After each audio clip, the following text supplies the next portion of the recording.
I'm just going to show you how I colour this in.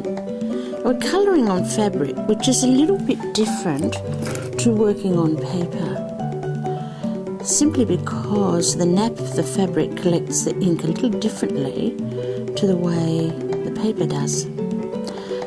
So I can shade quite softly if I want to.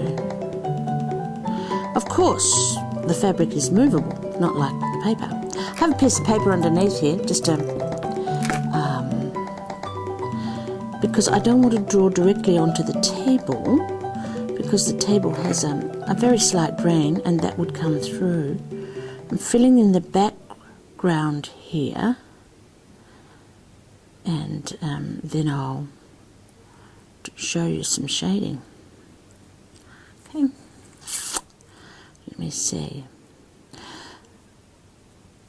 A lot of my students know that I have a description when I say I'm kissing the fabric, and basically I'm just letting that pen roll over the top. Let me turn this around.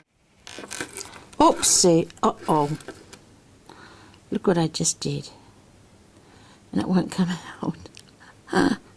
Oh well, I'll draw a leaf or something, or a rock.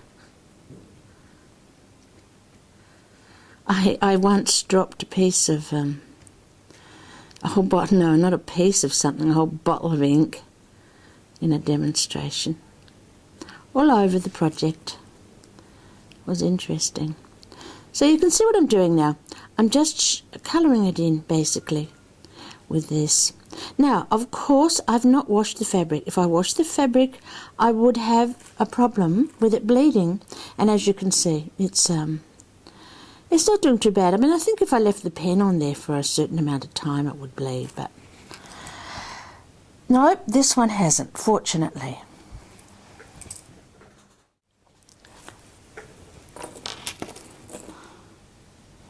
So there we go. I think that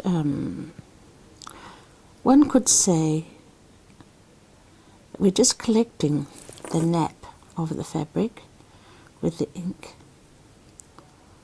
When I said, oops, see there's that little mark and that little mark. What the heck? It's the way it goes. I'm actually doing 3 things at once today.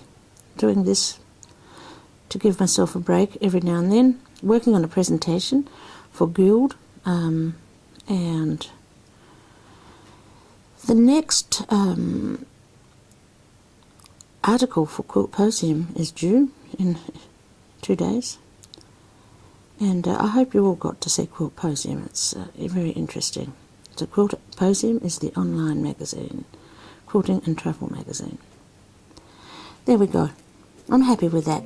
And as you can see, I'll work on the rest of it at my leisure, in between other things.